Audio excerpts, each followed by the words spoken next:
Okay, let's go ahead and get started here. So before I jump into the watch list, come over to ZTRADEZ.net, check out the terms and conditions as well as the disclaimer. If you don't agree, don't watch the video and don't join the newsletter, which is in the description of this video, as well as our community.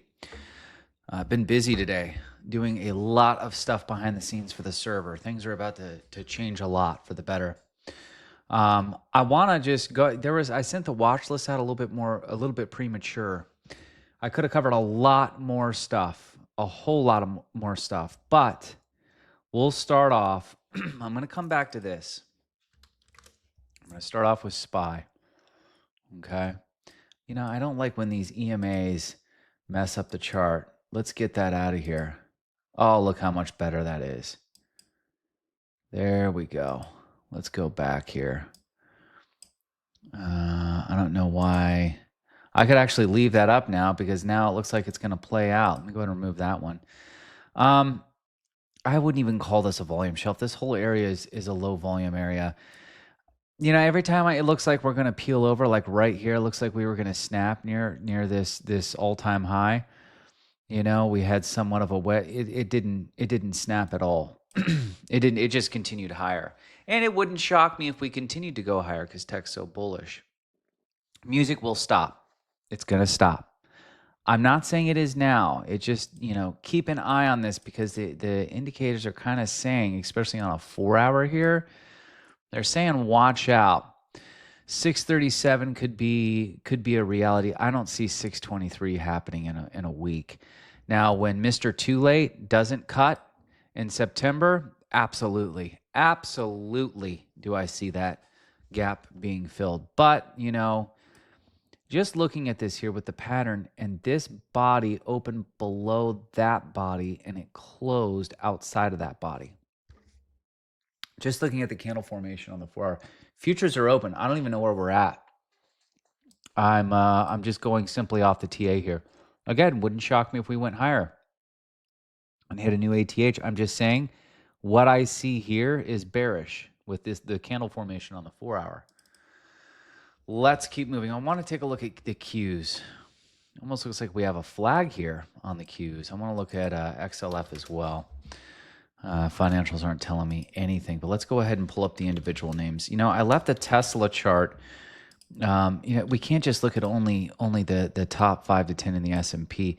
This looks hot on the weekly. This looks fantastic. That's my PT in the 380s. All right, let's pull up a monthly.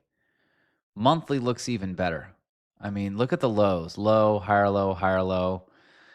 This whole area, right, 380 to 4 in there, I can absolutely see that this just looks amazing. Look at this. That's, you know, we could see ATH on this. I don't know what would set this off, but we'll see. I want to go over to some of the, you know, healthcare obviously bounced. And I called it. Remember how we held this volume shelf? If you guys have been watching the YouTubes as well as keeping up with the newsletter as well, look at this low volume area over here. There's like no volume at all. I said low. Right here, there's like no. 370 to 372. We'd have to clear this volume shelf, but you got to keep in mind we shot up from 234 to 313. Like that. Almost $100 move in basically 2 candles. Right? So I'd like to see us come above that. I don't want to see us come back down in this range. I'd like to see us come up, bounce down, and hang around this volume shelf, bouncing up and down. That I'm okay with that. It'd be nice to see this shoot up and fill all this, but I don't think that's going to happen immediately. I miss Eli Lilly. Eli Lilly, it didn't even fall that hard. 624, it had a very small drop. Almost filled that volume gap. Filled this one, though. Look at this on a higher time frame. Do you all see this? Look at this. Oh, does that look good? That looks real good. Let me go ahead and just play with this a little bit more here. Give me a second. Sorry. I haven't charted this, so I just want to kind of see things a little bit here. That looks great. That looks really good. I can't extend to the right. I'm acting like I'm on TOS. I could have just jumped over to a monthly. Yeah, there we go. That monthly looks good. Let's chart the bottom here. That looks fantastic. Yeah, this looks bullish. If we ever get above that 747 range and close up there at the end of this month, I mean, this is, then we're not closing outside of these bars. We could suck up back up in here and close. I mean, bulls could take over, especially if we close over those bodies in the following months. But regardless, I should have been in on that. I didn't have that charted. It's hard to chart 100% of all the stocks everywhere on all the time frames, daily up to monthly. Let's keep moving. I want beaten down stuff. And again, I don't want to be adding aggressive swings here. I'll mess with some equity, maybe some short-term stuff, but I want to see if Mr. Too Late, who was Mr. Too Late to hike interest rates, he should have been hiking them either slowly in December of 2020, quarter point into the, next year, or since he was late, he waited till inflation was roaring, then decided to hike interest rates. He should have started with 1 point. Everyone cry, boo-hoo, wah, wah. Too bad. 1 point, another point again. We don't know if we're going to cut again. We'll see where data's at. That's how he should have done it. He didn't do it that way. So, yeah. How much you guys, they're pricing an 100% chance of him cutting. How can I have faith in Mr. Too Late? What do you guys think? I mean, we did a poll, not that people voting in the poll that Mr. Too Late won't cut just because they're angry with him, or, we're kind of joking around. Doesn't mean anything. No one said that he's going to cut interest rates. Everyone said he's going to not cut. But they're saying there's a 100% chance. We'll see. Do I think it'll happen? Nah, I don't. But I'd like to be wrong on that. If he doesn't, it's more of a catalyst. This is building a long-term catalyst for May. We could rip into May. Orange Man wants rates at 1. He's going to get a puppet in. You can say, oh, no, that'll never happen. He can't, this, that. Everything they said he can't do, he did. Right? And if he gets a puppet in there and he says, take it to 1, they're taking it to 1. So don't say that. Don't say they can't, he can't, no, this can't happen. That it absolutely can. The track record of the media has been like 100% wrong just about. It's ridiculous. I can't listen to them anymore. They actually had me believing some of the tariff stuff. They had me believing it.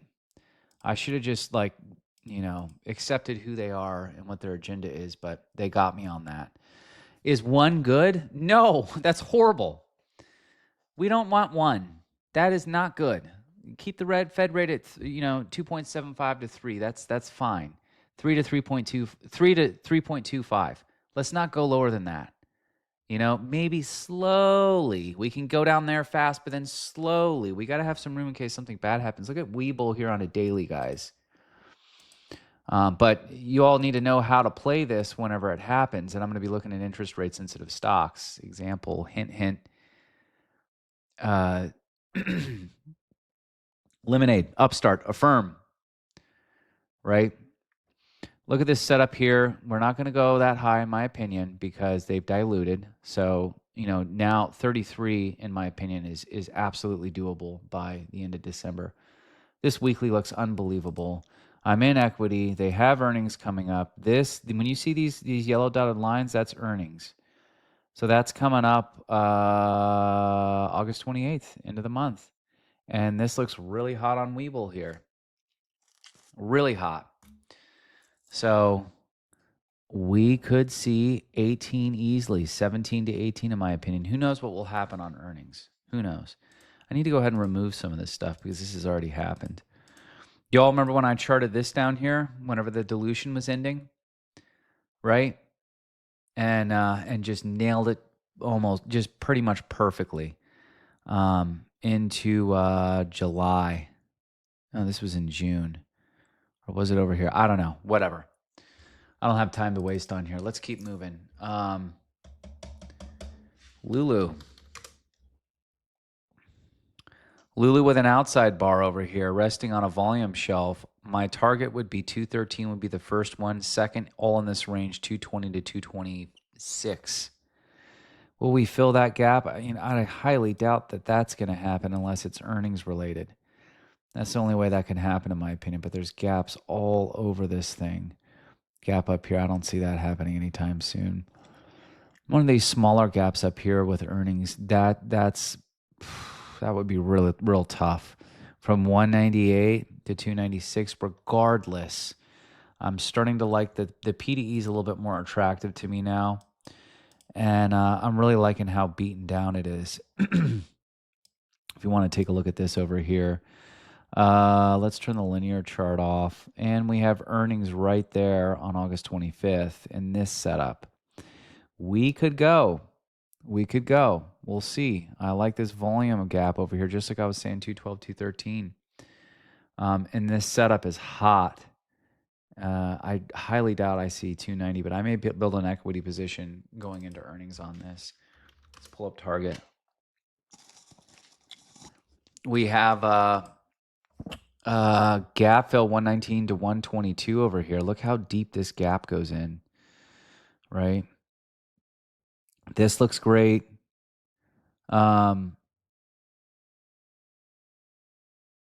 Yeah, let me go ahead and go to a daily here. Sorry, I was just checking. I was looking at something else. I don't like that we're sneaking back down into here. I don't want to see 98 again. I'd like that 111 area. We have volume gaps all the way up through here. Then there's gap fills. We've got one to 137 and 153. I don't see that happening. I'm sure maybe they could beat hard on earnings. I don't know. I'm in 100 shares. I'm betting on, I'm selling the 115 calls. I bought at 105. I've already covered a covered call and gotten pretty much max profit all but $15 and then sold a new covered call. So I'm going to end up getting 300 in the last 2 weeks just collected in premium, lowering my dollar cost average to around 102. We're at 103 here. I'd love this to shoot up and get the shares taken from me at 115 when I bought them at 105 and collect all that premium. That'll give me about $1,300 profit total on that wheel trade. But keep your eyes on target with earnings coming up real soon. Look at this. August 18th. That's tomorrow. Interesting. Okay. All right. Let's go ahead and take a look at Oscar. This one's been all over X. Look at this. Just look at that. That looks great. I had charted this a while back. Let's go ahead and turn the watermark on a little bit more here. This looks good. It heads into a low volume area, real low volume. Let's take a look at the daily. And we have that gap there. Let's go ahead and turn the EMAs on 100, 200, as well as the chats so we can get a better look at this. Take a look at that. Where was I at? I wasn't looking. Right up there on the volume shelf. I could have bought equity or bought calls there. I've been selling puts on this. We got 17, that gap at 20. I don't think it's just going to blast up to 20. 17 is possible, in my opinion. Another hot one that's all over X. Check that out. That looks hot. Let's scroll way out here. Look at the 100 and 200 curling up here with a gap to freaking 36. This thing was chilling in the 7 to 9 range and then just had a monster move all the way up into November of last year. And we've definitely corrected quite a bit. Yeah, right over in here is where I was selling. I was selling it all in here. I don't know exactly. I'm looking at this. I've been selling cash secured puts on this, but I like the TA on this. I'd love to see this thing at 23 to 26. I'd love to see it in that range. We're sitting around 19 right now. That could easily happen, in my opinion, so we'll see what happens there. There was some other stuff I was looking. I just want to pull up NVIDIA real quick here. And on the weekly, the daily almost looks like it's flagging. The weekly, it just will not stop. What else here? There was another I was looking at. Regardless, TA says down. We have some notable earnings. Lulu's coming up. Target's coming up tomorrow. I'm pretty sure that's after hours. So I'll be keeping my eyes peeled on that. What else was I looking at here? There was something else I was looking at, and now I just can't. I like Weeble's TA a lot, and Zeta a lot. Weeble looks real good. I mean, I'm in love with these technicals here. That looks hot. Keep your eyes on that. And I'm noticing the covered call that I sold, even though earnings isn't until August 28th. You know, even when the stock was dropping, the covered call was losing value because the premium was ticking up. So I'm already loaded on I have plenty of shares on this, and I'm selling cash secured puts, and I'm selling covered calls against the shares that I own. But, you know, easily, in my opinion, 18, easily up in here. Let's go ahead and mark that. There we go. Easily right there. So if you guys like this content, make sure to like and follow for more.